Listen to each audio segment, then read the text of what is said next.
everyone, and welcome to the Alchemy Podcast. My name is Luca Malagudi, and I'm going to be the host for these episodes. I'm a professional freediver, an instructor, and Spiro, and part of the Alchemy team. And the goal of the Alchemy Podcast is to travel the world and meet with some of the top freedivers, coaches, trainers, athletes, and just some of the raddest human beings out there. And sit down one-on-one, have a beer, and talk about things that most people don't want to talk about.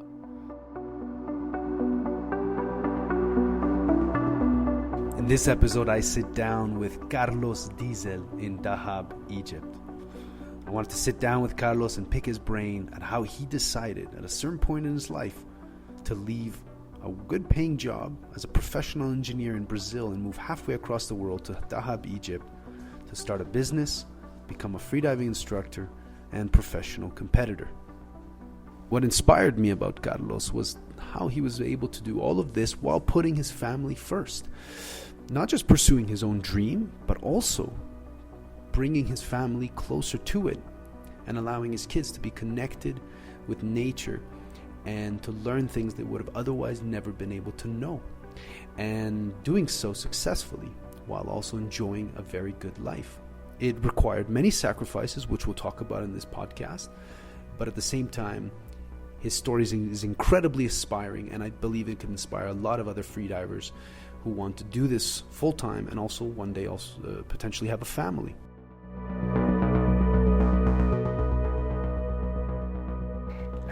Today I just wanted to talk a bit about basically past life, business, athleticism, being an athlete, being a family man, and just moving across the world to live here, which is obviously something that you've done. You've probably talked a lot about, but I want to talk. I also want to have a focus on the struggles and the difficulties.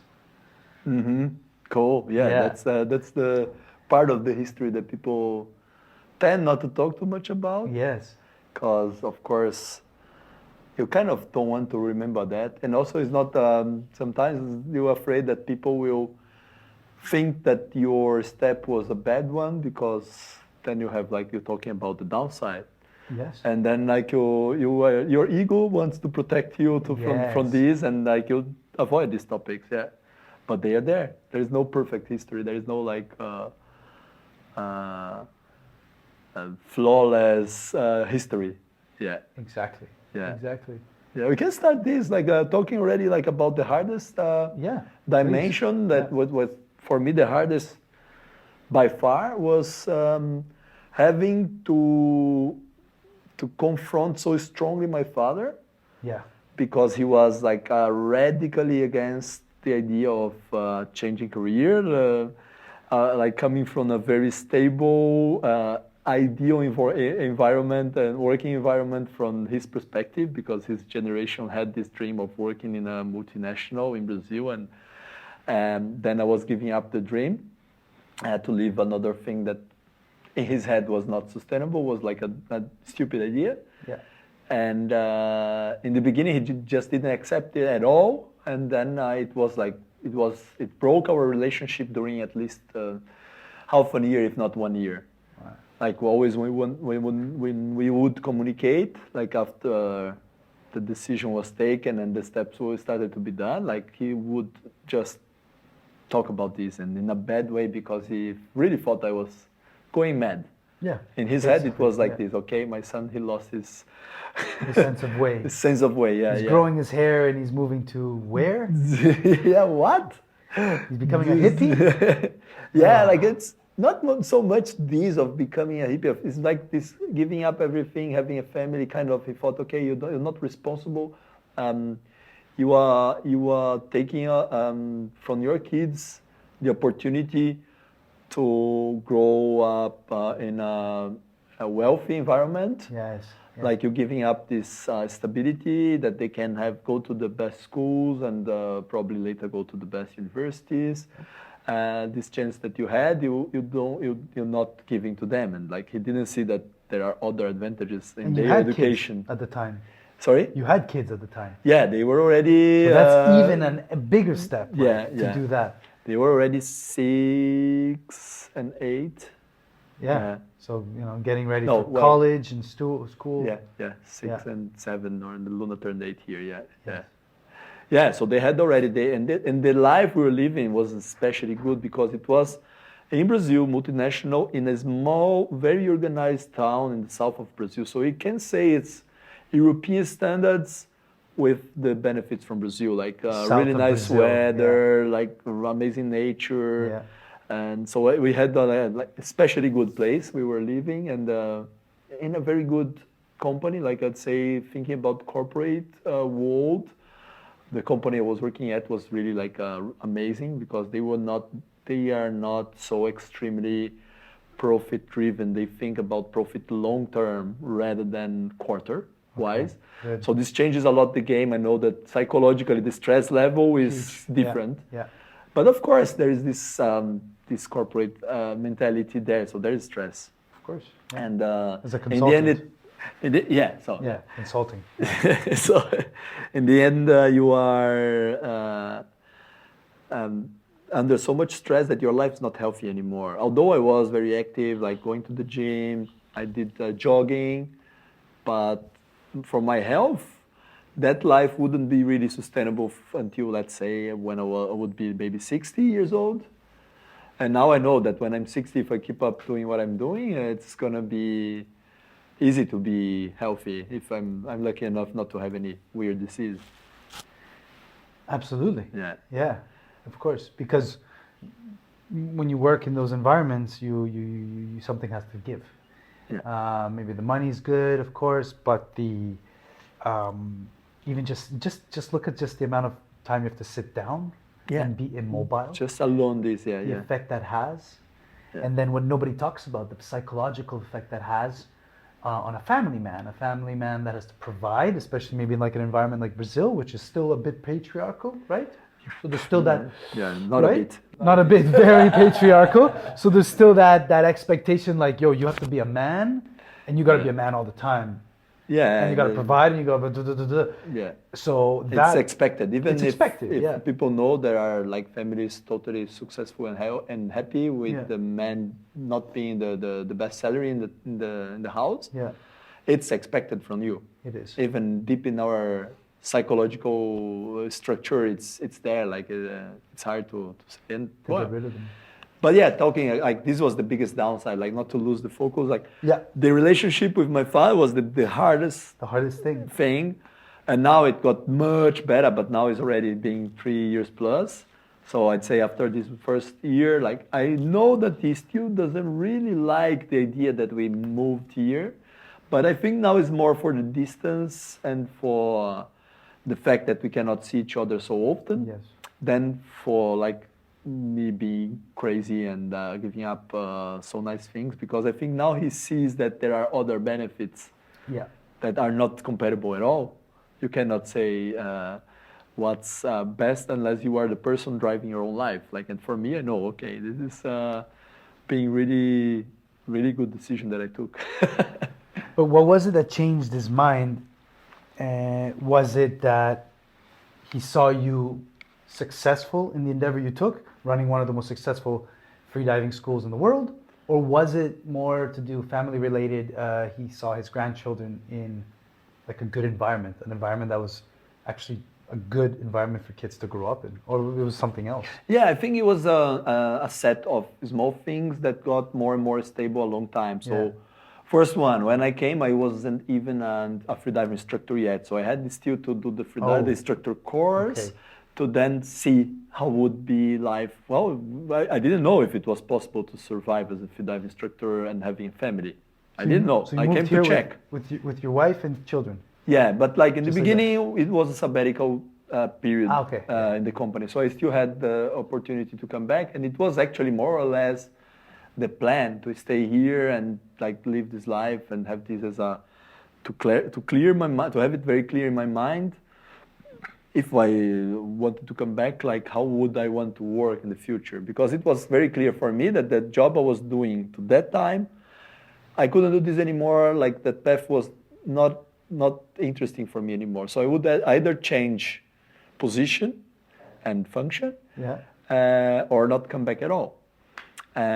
So that was like this. This helped a lot, having this chance not to have to throw everything up and then come and no, because if we would come and it wouldn't be good, or I would realize that I don't like freediving that much, or anything like this, then probably would have to come back to corporate life. For sure, not the same town, but like somewhere in Europe, most likely.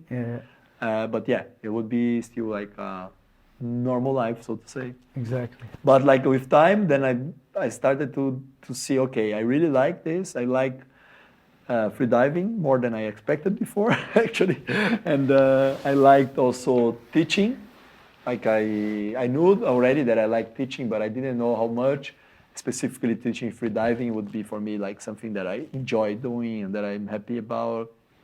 And I think he saw this happening, and then like all these small steps of, I don't know, becoming instructor, then becoming like established instructor. So I had already a good amount of work. And then, okay, joining Dahab Freedivers, and then becoming partner. And then all these, I think he saw not only that things were sustainable, like from a financial point of view, like could be my life, but also that I was taking it serious. I think he really saw, like, you know, the difference. He probably still saw in some way me as a kid.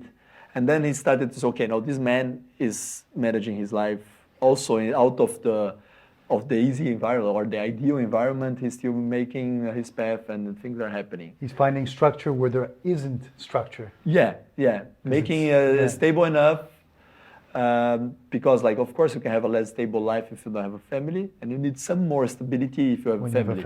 And like, and these things were starting to be stable enough even for somebody with a family. So it was, I think, this kind of stuff that he started seeing. And then, of course, having contact with the kids, seeing that they were learning English here, like things that, like the level of English they have now, they would probably not have in Brazil before, I don't know, 16 years old at least.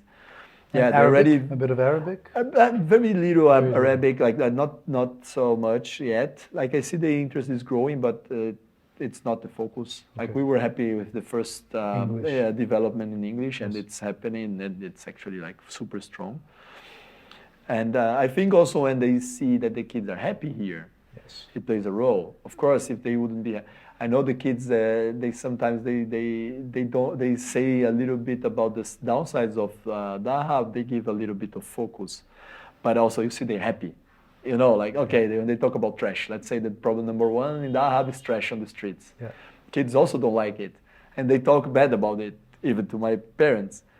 And for sure, when they listen to it, they are not so happy. But they see that overall the kids are happy. So. Yeah.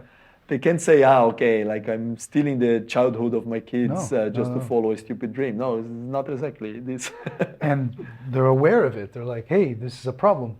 Maybe that will lead them to be part of a movement and work in something that their connection with the ocean that you've obviously given them. Yeah, like the like, moments we have in the water together, like it pays all the effort. Or alone this, I'm not... even talking about teaching and so on, all the things that I'm doing more frequently, but like when I'm able to go to the water with them, like it's amazing. Yeah. I wouldn't ever be able to go, at least not super often, with them to the water and to teach freedive and to leave the water, the sea with them. And maybe in the city they wouldn't have access to that. Trash is a problem. Connecting trash with the ocean. You know. Yeah, this awareness. Yeah, here is like more a bit like real world. Yeah. Than like ideal place like in south of Brazil or Europe. Things are good and working, but like you kind of forget that there are other places where things are not working yet. Yeah.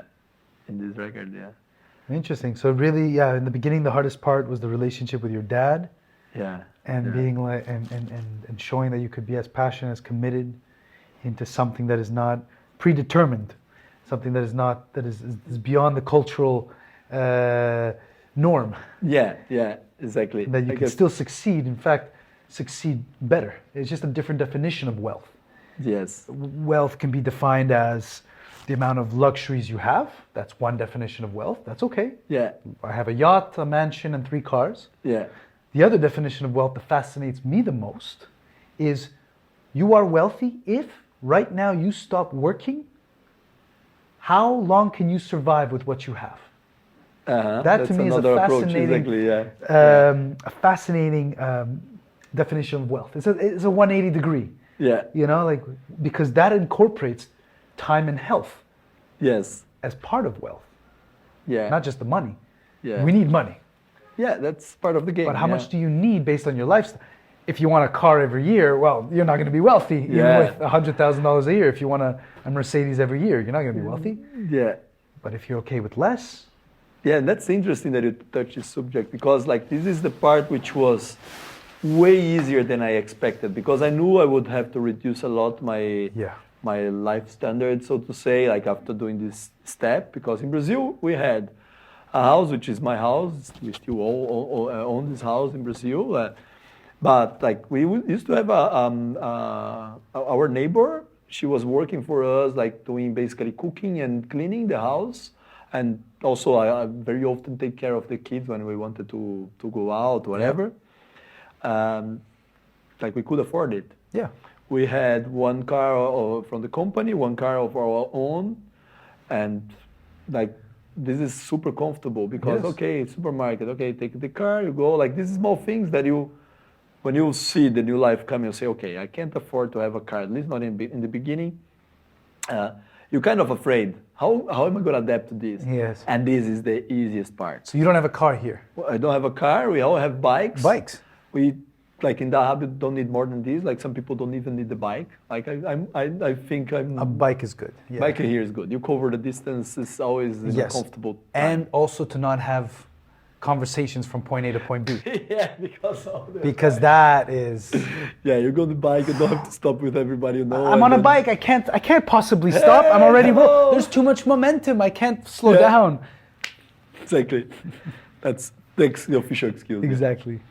No, but That's cool. Yeah, no car in the this hub. was easy to adapt. Like the smaller / less comfortable houses, you Yeah. also like adapt quite easily. Like of course in the beginning we're there. Okay, this shower I don't know is not so good. The pressure of the water and I don't know like the comfort in your house, like having not such a nice couch and I don't know, you don't have the nice TV that you used to have. And all these small things like you don't really miss. Like after less than a month, you already adapted because you have all the rest. You have the sea, you have the mountains, you have the freedom, so to say, here. Like that, you can see, you can be in nature in 2 minutes. Yes, exactly. Yeah, deep in nature already, Deep in kind nature. of literally. So that's super interesting with the relationship with your dad being one of the biggest hurdles, and for a lot of people it is, because we still our generation, still that generation that we have those expectations. The engineer, lawyer, doctor, right? That kind of one of these three, then you're successful. exactly. Yeah, We have that cultural norm, Yeah. and it's a right brain. It really still comes from the right brain workforce. We went from blue collar to white collar to software and technology, and it was really like analytical right brain thinking. Yeah. Whereas actually now there's even a very good book called Why the World Will Be Run by Left Brainers, because the left brain is the more critical thinking, creative, and it basically acknowledges that the way the world economy is changing is that if you're doing a right brain job, software engineer, hey, guess what? Your job is as good as you are. Your job is obsolete because I can hire somebody in India for much cheaper. Yeah, and later the artificial intelligence will also do more and more and more. Yeah. Accounting, even radiology. Yeah, this crazy stuff. Think about it, radiology, being able to some studies showing artificial intelligence will do it better. Yeah.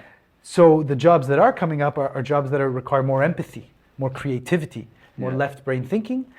This is the premise of the book. And jobs that require more human-to-human interactions, especially in a world where we are only going to get worse on medical issues, depression, anxiety, like suicide. So I think what we do kind of falls into that. Yeah.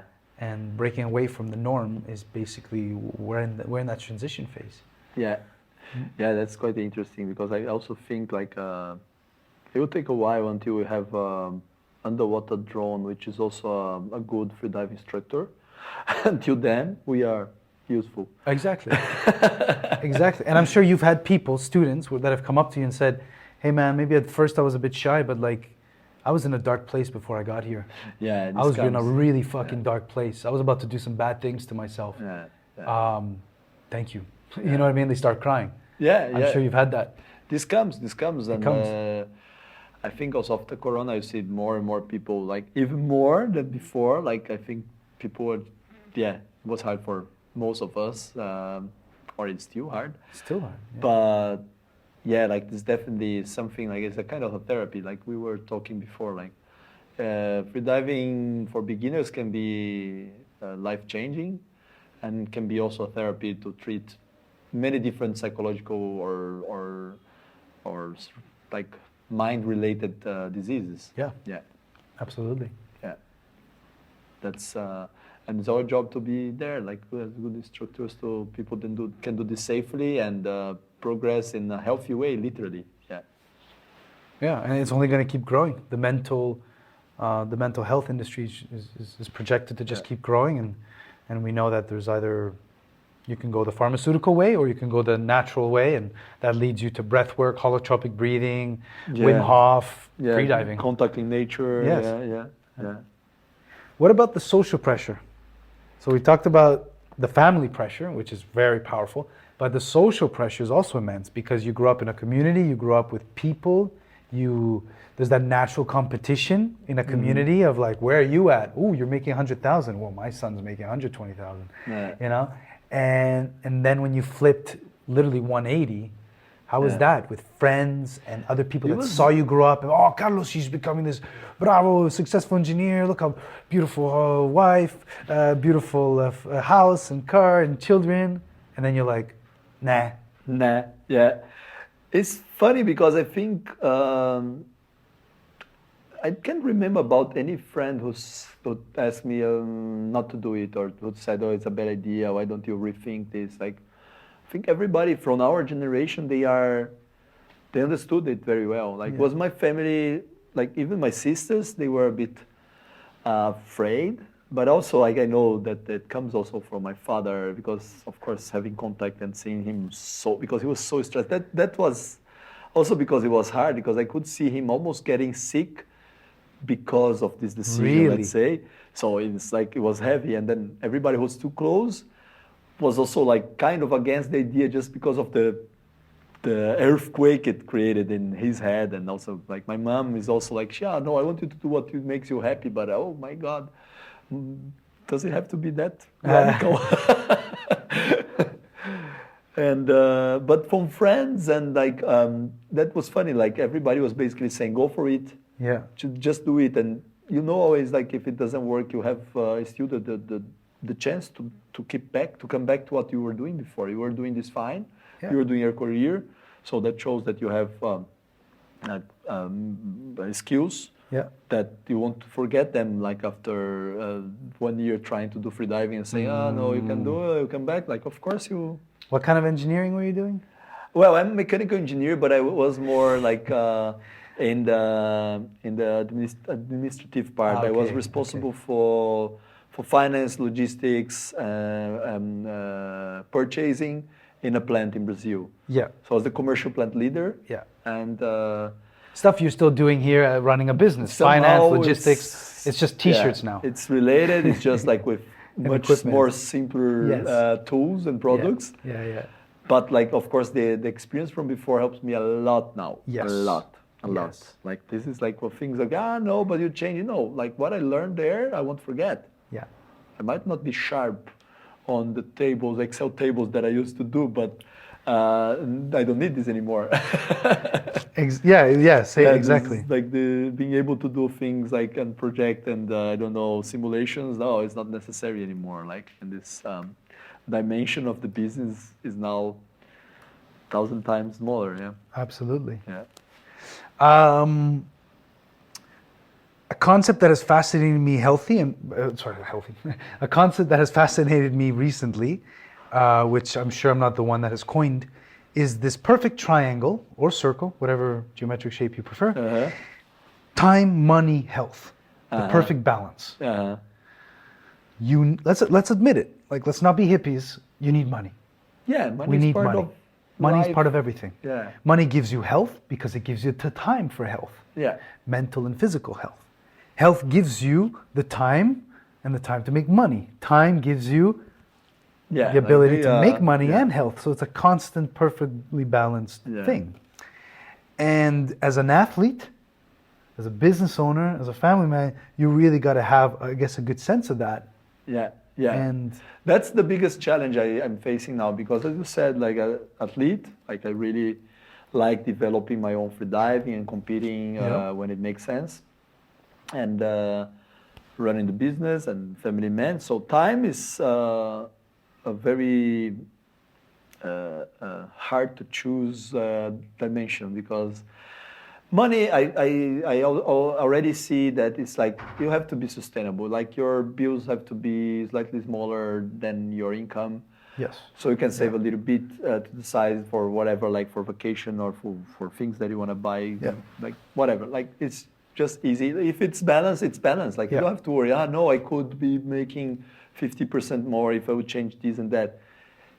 But this would come to take more from your time. Exactly. So yeah. is this At what I cost? want? No, this is not the reason why I made this step. So like I'm not really, now that I see that money is, this dimension is sustainable, like okay, I am able to pay my bills and to put some money aside to go once a year to Brazil, visit my family and maybe do a small vacation somewhere to train, well, I don't know, not to go to competition, fine, okay, done, deal. But then time, okay, how to choose when I need to give it more attention to the center, to give more attention to my training, to give more attention to teaching, which is something I really like, Yeah. to family, Mm-hmm.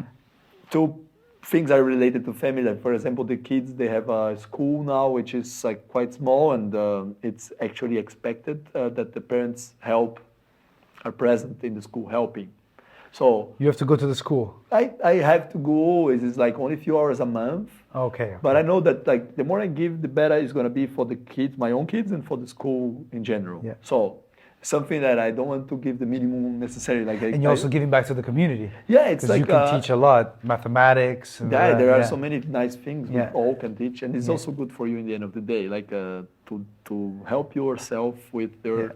teaching skills and like even self-confidence, all these kind of things. Like they come. But anyway, like how to balance this is a bit hard because everything is less stable. Like it's not a job where you know you have to enter whatever 8 a.m. and then you get out 5 p.m. like it's in many corporate jobs in, I don't know, in Europe.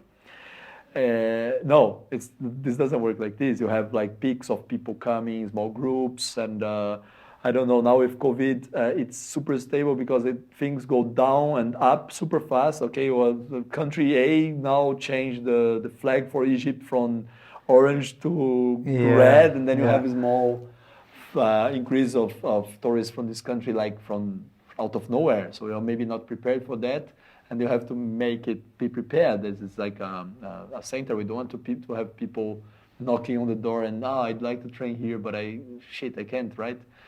You want to make it happen for the people, not only about Exactly, money and yeah. business thing behind it. So I learned a lot this year because I was trying to train. At the same time, I was in the beginning managing and teaching, and then at some point I said, okay, I'm almost not going to teach anymore, so I'm going to have all the instructors in these months here. And then I'm gonna only do the management, but still I had too much in my head. Like in certain phase of the training, I said, no, I have to stop training because I have too much in my head. I can't progress now because it's just like too much in my head. You can meditate all you Moving want, house, but yeah. And then like okay, like I learned the lesson. Like for next year, I have to have it more like the boundaries have to be more clear. When I'm training, at least the peaking phase, I will be only training, and I'll have somebody covering management for the center. Like it's gonna be like focus. Otherwise, you are just trying to do too much and you don't do anything. So Yes. this time constraint, and then it comes to health because for this all to work, you have to be healthy. yeah, Absolutely. and like especially the athletic part. And this year, like it was a big improvement. I didn't get sick, I think, at all. Like I don't remember being sick this year. But I could see that if I would continue, for example, trying to train and to continue all the other activities, I would get sick. So and then That'd be too much. stop before. Like see this coming, stop before, recover, organize your life, Yeah. and then you can do this. Whereas in the old life, you wouldn't have that option. There would be no stopping. It'd be No. it's a 16-hour consulting day. Yeah. It's a 16-hour consulting day. Yeah. No, Forget it. Forget it. No choice. Exactly. And then there's still the stress of doing all the other stuff, family, friends, social commitments, and those get affected enormously. When You get mad at your family for no reason. You get mad at your friends. Yeah. Yeah. So time is like is still like the dimension I struggle to have it more like stable. Money and That makes me really good to hear you say that. yeah. I mean that honestly, like, because I'm still struggling so much at handling my own time. So if I hear you say Yeah. that I'm still struggling with time, holy Yeah. shit, that takes so much stress off of me. Yeah, I feel like this is like, especially now that we are expected to be available the whole time with the mobiles. Yes. It's Yeah. so easy that you plan to do 3 things which are not super challenging to be done in, I don't know, 1 day. Yeah. And then because of this supposed availability, you are not focusing, and then you do other things which are not as important, but just because somebody's ringing. And then, no, I didn't do the other thing, which was less urgent, but more important.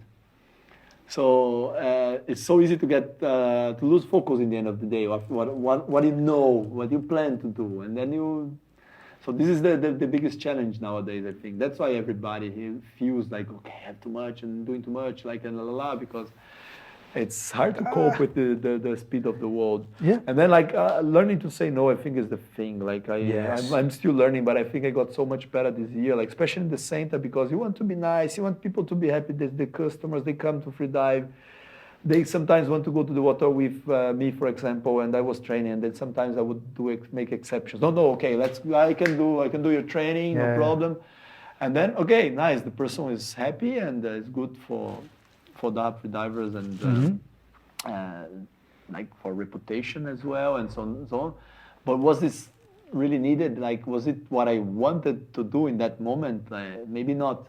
So learning how to say no is like always important to be able to do the things you really want to do. It's very hard. And I'm sure you've burnt out. You've had burnouts before? Yeah, like in the past, Yes. yeah, like you feel that you cannot think anymore. Yeah, Physical, psychological, yeah, very ugly. yeah. And Very ugly This can be burnouts. really bad. Like, It's terrible. and it's like talking about health. It's like Yeah. affecting your health, Yeah. like your mental health. Like you're not so productive anymore because you just yeah. And if you don't have support systems available that are healthy to help you out of it, that's why midlife crisis and other issues like that. Talking about mobile, yeah. Yeah. And then she don't talk to me, but yeah, okay. The last thing, life is a book, advice to others. Life is a book. What I mean by that is, if you assume a good book has multiple chapters where the protagonist has a different journey. Meets the antagonist, the most ancient and well-known story is the prodigal son. It's in the Bible, it's in the Quran, it's in every textbook, it's in the Gilgamesh, it's in every Greek mythology, the prodigal son. Yeah. The protagonist goes on a journey, finds enlightenment, returns, so to speak, right? Not necessarily we have to follow that thing in life, but there is a bit of it. The journey of the hero. The journey of the hero, exactly, the hero's journey. This is like the That's basis it. for everything. It's exactly it. The journey. That's what I meant to say. The journey of the hero. Thank you. So life is a book, different chapters, and you wouldn't read a book with the chapters all the same, right? Right. You wouldn't want to. Yeah. Therefore, the concept of living life with, for example, the same partner forever, as romantic as that sounds, but unfeasible and unrealistic and unhealthy, or working with the same company for 40, 50 years, you'll look back and you'll realize that your book was not as interesting as maybe as you wanted it to. Yeah. So, could be, yeah. so to have a plan in place, maybe, to be ready to escape or change is a good idea. But at the same time, you should establish some basic skills. So, what advice would you have for people that, let's say, are in a certain part of their life, maybe they are doing professional education, and I use professional education, whether you're a lawyer, doctor, accountant, because you have committed time and money, but you know that it's not for you and that you might be looking for something else. Yes.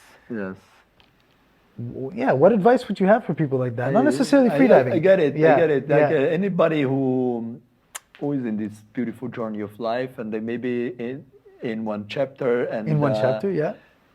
but they have like an idea about another chapter, maybe completely different, maybe not so different, but there is like a change that they can see. I could say like that what helped me always when it got a bit harder to see the change coming, it was try not to think about the chapter after the next one. Try just to look to the next chapter. And this is where you need to put your intention, as people say, or your energy actually, like, is this one. You can maybe dream, but this is like still like a spark of idea for what comes after. But don't put energy. Like, allow your body, your brain to pop ideas about the future, like far away. Yeah. But don't put too much energy on this, because this is gonna be anyway like not what you're writing now. You wanna write the next chapter. This is where you put in your energy. Like, do what you need to do. Okay, are you going to Dahab to learn freediving? Okay, what means learn freediving? Okay, what do you need to do to finish your freediving instruction and to become instructor? What do you need to do there? Like, okay, how much money you need to leave there? Okay, you do a calculation, you do a research, and then you know where can you live, where you cannot. This is very practical things. Yeah. This is what you need to do, and then Get good at spreadsheets. exactly. And once you have this and understand, okay, like I have a picture of my next chapter, then the chapter will be written naturally. Like, but if you think about, okay, no, instead of going to Dahab, you're already dreaming about having a freediving school, and you're already thinking details about that freediving school, how it's gonna be, and so on. So maybe you are still not yet an instructor, and you're already thinking about having a freediving school. Like, you're wasting energy. You don't know how a freediving school works. Yes. You can have ideas, sparks, okay, save it for later, but don't put energy on this. Like, put energy on the next step. I like it. You're in Yeah. one chapter, just focus on the next. And you define the length of the chapters. That's the beautiful part of it. Exactly. You define those lengths. This is gonna be whatever, as long as you want to be, and as detailed, as rich, Yeah. as you want it to be. Yeah. So, be honest, when you were in your last chapter, you're still an engineer, before you even knew about freediving, did you know there was going to be a chapter change? Did you have a feeling that the life I have is awesome, I'm privileged, I'm so happy, but I want more. I want different. Yeah, there was something always with me wanting to change, like not seeing myself much older in the same lifestyle. Yeah. But also there was a little bit of, I was afraid of not being able to make the leap. Yes. So this was like, there was the desire, but I was not sure I would really have the strength and do this. And of course, in my case, like having a life partner like I have, it was also like her support and her will of us changing life was also decisive, of course. But like, I always had this desire, maybe not for the very moment, because life was still good in that environment. The steps I was doing were interesting. I was learning. I was developing. I was writing a chapter. Beautiful. Yeah. But I knew that there would be a new chapter, at least in my desire. I was always afraid of not being able to make the step, and then maybe I would later on, if I would get old, living that same life, I would probably regret not having done the step. Growth is painful, change is painful, but there's nothing as painful as being stuck somewhere you don't belong.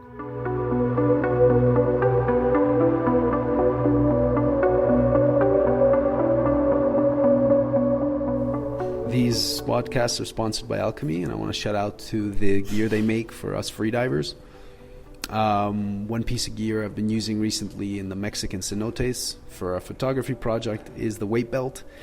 Even though I don't use it for with weights in warm water, I just use the neck weight. I use it as a utility belt, and I tuck in my GoPro. I can tuck in my camera with a housing. I have a light on there. I can use it to hold my snorkel. So it's really nice to have this weight belt kind of cinching your wetsuit, keeping you a little bit extra, a little warmer, and also using it as a utility belt. So kind of feel like Batman underwater, and it's a great tool. So a big shout out to Alchemy, and thank you for supporting this podcast.